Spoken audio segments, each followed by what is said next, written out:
जय वृंदावन धाम की, राधा युगल किशोर की जय हो। एक बार एक बहुत बड़े संत अपने शिष्य के साथ दिल्ली से वृंदावन को वापस जा रहे थे। रास्ते में उनकी कार खराब हो गई। वहीं पास में एक ढाबा था। शिष्य ने संत को वहां चलकर थोड़ा आराम करने का आग्रह किया। जब तक कार ठीक ना हो जाए या कोई दूसरा इंतजाम ना हो जाए, ढाबे के मालिक ने जब देखा कि इतने बड़े संत उसके ढाबे पे आए हैं, उसने जल्दी जल्दी शुद्ध सात्विक भोजन तैयार करवाया और संत से आग्रह किया कि कृपा कर भोजन ग्रहण करें। संत ने बड़े ही विनम्र भाव से कहा कि वह सिर्फ भोग लगा हुआ प्रसाद ही पाते हैं। ढाबे के मालिक बहुत निराश हुआ और शिष्य भी बहुत दुखी था कि संत ने सुबह से कुछ नहीं खाया है। ठीक उसी समय एक और कार वहां रुकी, जिसमें से एक दंपत्ति गोपाल जी को लेकर बाहर निकले और ढाबे के मालिक से कहा कि कुछ सात्विक भोजन तैयार करवा दीजिए, मेरे गोपाल जी के भोग का समय हो गया है। उन्होंने बताया कि वह लोग वृंदावन से दिल्ली अपने घर वापस जा रहे थे। रास्ते में एक दुर्घटना की वजह से वे समय से घर नहीं पहुंच सके और अब उनके गोपाल जी के भोग का समय हो गया है। प्रभु की इस लीला को देखकर ढाबे के मालिक और शिष्य दोनों की आंखें भर आई। संत के लिए बनाया हुआ भोजन गोपाल जी को भोग लगाया गया, फिर वह प्रसाद संत के पास लेकर गए। संत ने जब सारी बात सुनी तो वह दौड़कर गोपाल जी के पास आए और दंडवती लगाई। संत के आंसू रुकने का नाम ही नहीं ले रहे थे। संत ने कहा, कन्हैया, आज तूने मेरे लिए इस ढाबे पर, जहाँ प्याज लहसुन की गंध से मेरे लिए भी बैठना कठिन हो रहा था, वहां तूने मेरे लिए आकर भोग लगाया कि मैं भूखा ना रह जाऊं। धन्य है तू, जो अपने तुच्छ से तुच्छ भक्त के लिए भी कुछ भी करने को तैयार है। उस संत ने प्रसाद को माथे से लगाया। उसे आज वह प्रसाद अमृत से भी ज्यादा मीठा लग रहा था। दूसरी तरफ ढाबे वाला सोच रहा था, धन्य है तू सांवरे, मैं तो घर पर तुझे सिर्फ कभी कभी कुछ मीठा ले जाकर दे देता हूँ, वह भी बीवी के कहने से, और तुम मेरी संत की प्रसादी पवाने की इच्छा पूरी करने खुद ही चलकर आ गया। तेरी कृपा और करुणा का कोई पार नहीं है कान्हा। उसी ढाबे पर धर्म के कुछ ज्ञानी लोग भी बैठे थे, जो गोपाल जी की कृपा, उनकी सुंदर रूप और उन दंपत्ति के गोपाल जी के प्रति प्रेम को तो नहीं देख पा रहे थे, बल्कि उस दंपत्ति के गोपाल जी को साथ लेकर घूमने और ऐसी जगह बैठकर भोग लगाने की निंदा कर रहे थे, जहां बगल में सलाद के प्लेट में प्याज भी रखा हुआ था। नजर हमारी भी है, नजरिया भी हमारा है, हम वही देखते हैं जो हमारा मन देखना चाहता है। माखन की छोटी सी लोई के लिए गोपियों को नाच नाच के रिझाता है। यह तो वह कान्हा है जो राम रूप में भी बिलनी के जूठे बेर भी स्वाद ले लेकर खाता है। राधे राधे। श्री कृष्ण स्वयं भी महाभारत रोक ना सके। इस बात पर महामुनि उतंक को बड़ा क्रोध आ रहा था। देवयोग से भगवान श्री कृष्ण उसी दिन द्वारका जाते हुए मुनि उतंग के आश्रम में आ पहुंचे। मुनि ने उन्हें देखते ही कटु शब्द कहना प्रारंभ किया। आप इतने महाज्ञानी और सामर्थ्यवान होकर भी युद्ध नहीं रोक सके, आपको उसके लिए मैं श्राप दे दूं तो क्या यह उचित होगा?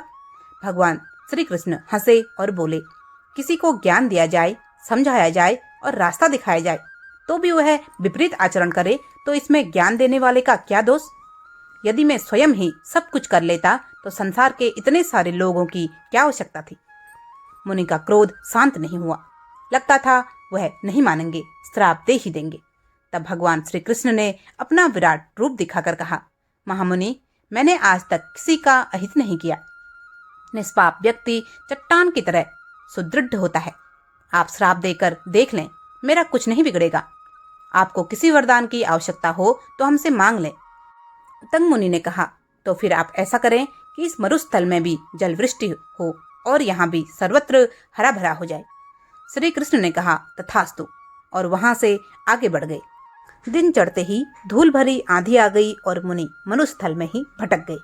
जब उनका क्रोध शांत हुआ तब ऋषि ने अपने आप को निर्जन मरुस्थल में पड़ा पाया। धूप तप रही थी, प्यास के मारे ऋषि के प्राण निकल रहे थे। तभी महामुनि ने देखा, चमड़े के पात्र में जल लिए एक चांडाल सामने खड़ा है और पानी पीने के लिए कह रहा है। महामुनि उत्तेजित हो उठे और बिगड़ कर बोले, शूद्र, मेरे सामने से हट जा, नहीं तो अभी श्राप देकर भस्म कर दूंगा। चांडाल होकर तू मुझे पानी पिलाने आया है? जैसे ही श्राप देने के लिए उन्होंने मुख खोला तो सामने श्री कृष्ण दिखाई दिए।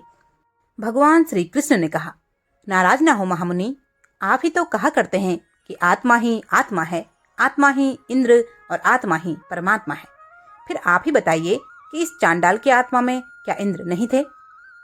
यह इंद्र ही थे जो आपको अमृत पिलाने आए थे, पर आपने उसे ठुकरा दिया।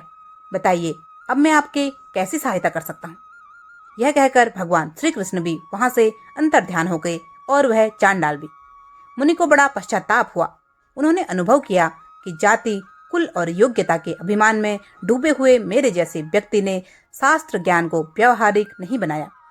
तो फिर यदि कौरव पांडवों ने श्री कृष्ण की बात को नहीं माना तो इसमें उनका क्या दोष?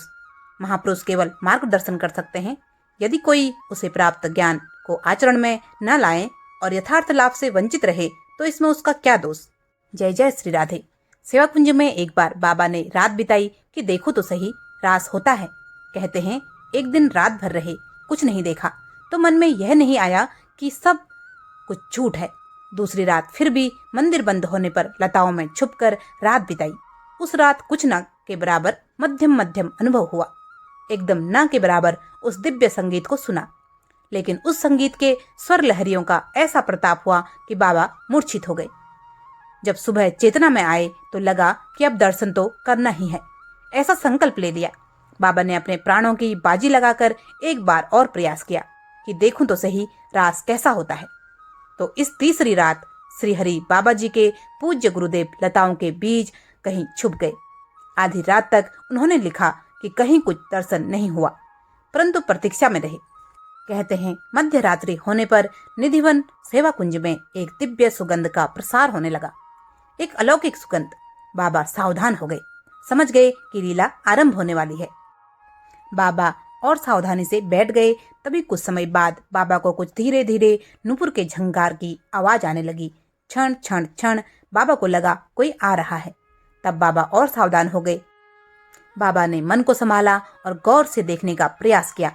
तब बाबा ने देखा कि किशोरी जी लाल जी के कंठ में गलवैयां डालकर धीरे धीरे एक एक कदम बढ़ाकर सेवा कुंज की लताओं के मध्य से आ रहे हैं। बाबा को देखकर आश्चर्यचकित हो गए। बाबा और संभल गए और बाबा ने लिखा, आज प्रिया जी को देखकर मन में बड़ा आश्चर्य हुआ। आज प्रिया जी प्रत्येक लता के पास जाकर कुछ सूंघ रही थी। लाल जी ने पूछा, हे किशोरी जी, आप हर एक लता के पास क्या सूंघ रही हैं? आपको कोई सुगंध आ रही है? श्री किशोरी जी ने कहा, लाल जी, आज हमें लगता है कि हमारे आज इस निकुंज वन में किसी मानव ने प्रवेश कर लिया है। हमें किसी मानव की गंध आ रही है। इतना सब सुनकर बाबा की आंखों से झरझर आंसू बह रहे थे। बाबा के मन में भाव आया कि सेवा निकुंज में प्रिया प्रीतम विहार कर रहे हैं, क्यों ना जिस मार्ग में ये जा रहे हैं उस मार्ग को थोड़ा सोहनी लगाकर साफ कर दूं। बाबा ने कल्पना की, नहीं नहीं, अरे अगर मार्ग को सोहनी से साफ किया तो मैंने क्या किया? सेवा तो उस सोहनी ने की, मैंने क्या किया? तो फिर क्या करूं? कल्पना करने लगे, क्यों नहीं पलकों से झाड़ू लगाने का प्रयास करूं। फिर ध्यान आया, अगर इन पलकों से झाड़ू लगाऊंगा तो इनको ही श्रेय मिलेगा। आखिर क्या करूं, कैसे सेवा करूं? आंखों से आंसू की अविरल अश्रु की धारा प्रवाह होने लगी। आज साथ साथ प्रिया प्रीतम का विहार चल रहा है, मैं सेवा नहीं कर पा रहा, कैसे सेवा करूं? उसी क्षण प्रिया जी ने कहा, लाल जी, आज हमारे नित्य विहार का दर्शन करने के लिए कोई मानव प्रवेश कर गया है। किसी मानव की गंध आ रही है। उधर तो बाबा की आंखों से आंसू बह रहे थे और इधर लाल जी प्रिया जी के चरणों में बैठ गए और लाल जी के भी अश्रुपात होने लगे। प्रिया जी ने पूछा, लाल जी, क्या बात है, आपके आंसू कैसे आने लगे? तब श्री जी के चरणों में बैठे गए श्याम सुंदर नतमस्तक हो गए। तब कहा, श्री जी, आप जैसी करुणामय सरकार तो केवल आप ही हो सकती हैं। अरे आप कहती हो कि किसी मानव की गंध आ रही है। हे श्री जी, जिस मानव के गंध आपने ले ली हो, फिर वह मानव कहाँ रह गया है? उसे तो आपने अपनी सखी रूप में स्वीकार कर लिया है। श्री जी ने कहा, चलो फिर उस मानव की तरफ। कहते हैं बाबा तो आंख बंद कर ध्यान समाधि में रो रहे हैं कि कैसे सेवा करूं। तभी दोनों युगल सामने प्रकट होकर कहे, बाबा रास देखने आयो है? ना बाबा बोल पा रहे हैं, ना कुछ कह पा रहे हैं, अपलक निहार रहे हैं। श्री जी ने कहा, रास देखने के काजे तो सखी स्वरूप धारण करने पड़े। सखी बनोगो बाबा?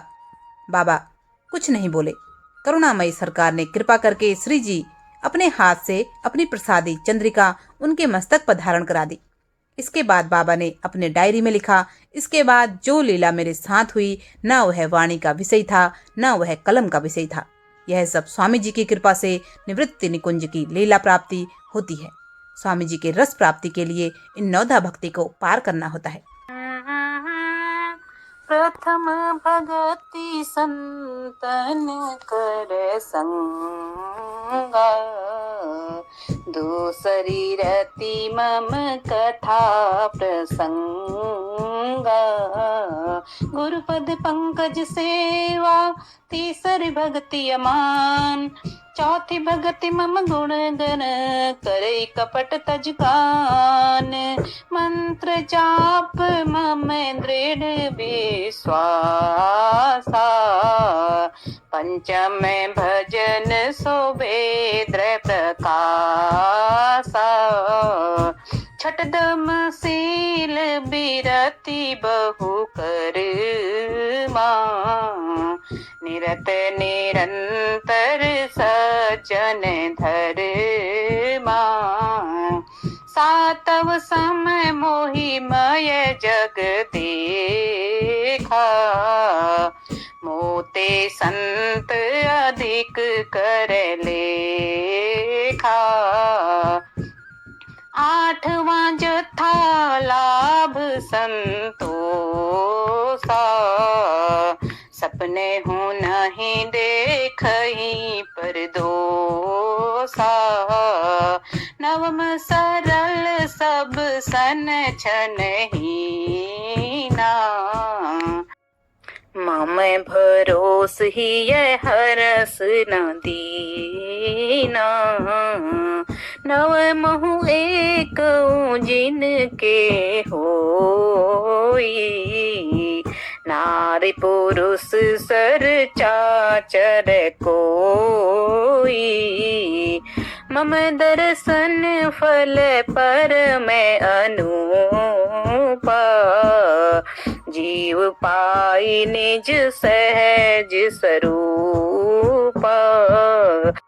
यह चौपाई तुलसीदास जी द्वारा रचित श्री रामचरितमानस में भगवान श्री राम द्वारा सबरी को दी गई 9 भक्ति यानी कि भक्ति के 9 रूप का वर्णन है।